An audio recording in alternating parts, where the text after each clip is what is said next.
company Laney have a long history and are certainly no strangers to the world of top-tier touring guitar and bass gear.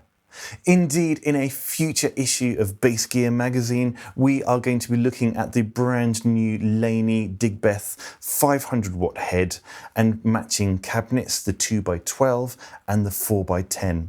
But in this fast-paced world of upwardly mobile musicians, sometimes it's not even practical to take our full bass rig with us to recording, writing or studio sessions. Laney, promising to not be left behind and certainly staying in front of the curve, are very proud and excited to announce a fantastic new software plugin, the Laney Bass Suite. We're going to take a look at it in detail today and listen to some of the sounds that it can produce, including the sounds of the DB500 stack.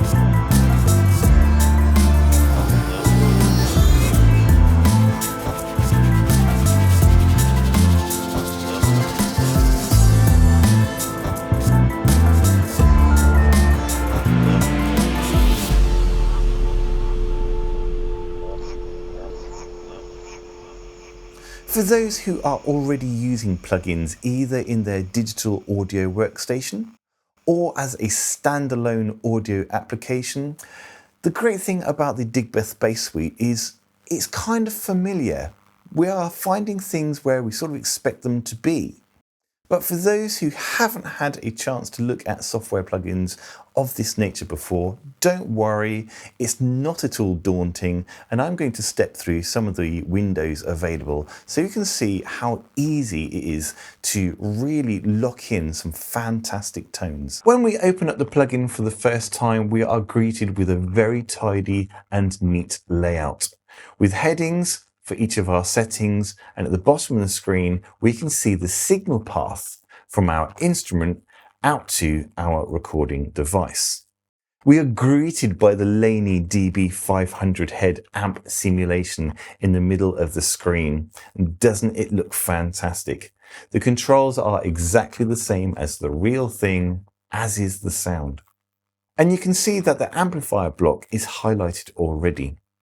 Preceding that, we have a block where we can choose 4 Laney effects pedals, namely, on the left-hand side here, an octave pedal, the Custard Factory is a compressor, and then we have 2 types of distortion, the Blackheath and the Gamma Burst. We'll listen to those later. Coming past our amplifier sim, we also have 3 Laney speaker cabinets, the one on the left and the one on the right, the 4x10 and 2x12 we will be reviewing in Bass Gear magazine in real life.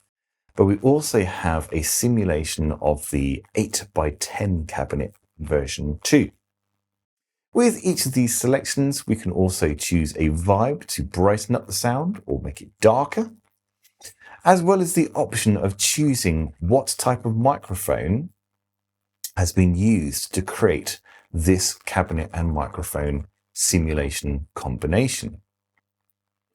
If that's not enough for you, we can even load our own custom IR as well. So should you have a great cabinet sound that you want to use with the onboard amplifier, you can load it in this menu. No studio setup would be without a full rack setup, including some pretty well-known compressors. So we have 2 compressors, a sonic maximizer, and an equalizer, which we can add into our chain as well. The last block in the chain offers us a global equalizer, as well as an output limiter to capture those final transients and add extra punch to our sound. Adjusting levels into the Digbeth Bass Suite, we have an input level control on the bottom left-hand side and an output level control on the right-hand side. The whole window is completely resizable and the graphics don't get blurry when you zoom in. Now things get really interesting in Digbeth Bass Suite when we click on the first block. At first sight, in the bottom left-hand side here, we have a high pass filter. So as our signal comes into the plugin, we can sculpt the low end to remove any annoying or uncontrollable low sub frequencies, which can help to clean up our bass sound and add punch. The high pass filter has a slope adjustment, and on the far right hand side of the screen, you'll notice that there's also a high cut, which is a low pass filter.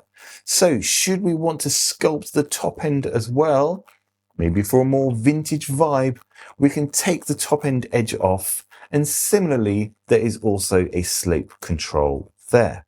The frequencies are adjustable, and you can see on the user interface the graph moves to let us know exactly where the changes are taking place. And that's the same for the high cut as well.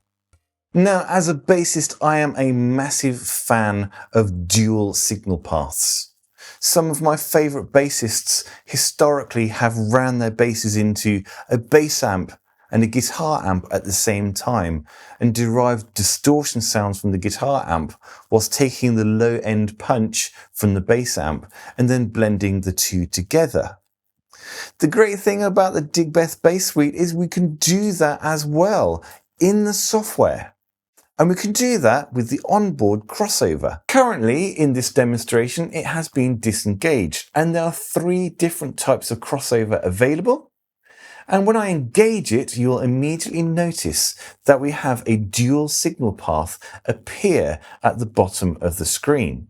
And I can change the frequency where the split of low frequencies and high frequencies happen. You can see that in the user interface window, my bass signal has now been split into 2 portions, the lower frequency portion and the upper frequency portion, split by the crossover line in the middle. The upper frequency portion is being sent through the upper signal path in the diagram at the bottom of the screen, and not surprisingly, the lower portion through the lower loop, and they are blended together at the output. If I wanted to listen to each portion alone, there is a solo button available, and then the signal is blended together before heading off to our output. Now, a fun and rather creative aspect of this plugin is that yes, we can rearrange the order of our effects and amplifier. But we can also do a few things that we can't do in real life. For example, putting the speaker cabinet before the amplifier.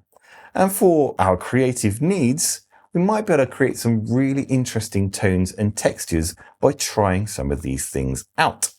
On the bottom signal path, we can see that we've got a speaker cabinet selected. And we can set up our post effects, along with some additional effects, such as this mammoth lower end processing and an additional compressor with sidechain effect as well. Again, we can move these effects wherever we want.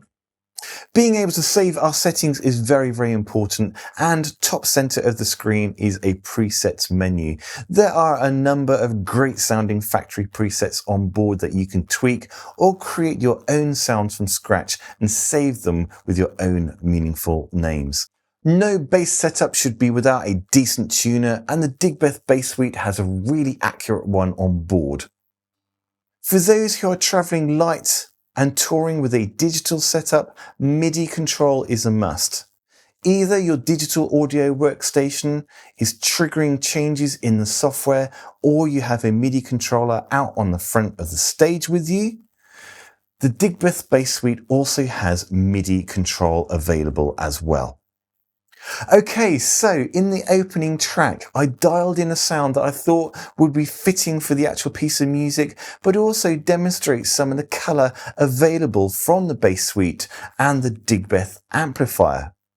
Here's some more sound settings that I've dialed up so you can hear some of the tones available from the suite.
Rounding up our exclusive look at the brand new Laney Digbeth Bass Suite, we have a top tier processing plugin here, which I think is going to give you some really brilliant tones that you can use from anything for recording or straight out to live use, and leave your beloved bass stack at home if you need to travel light. In a later review, we will be checking out the Laney Digbeth 500 head and matching cabinets, so don't forget to come back and check those out as well.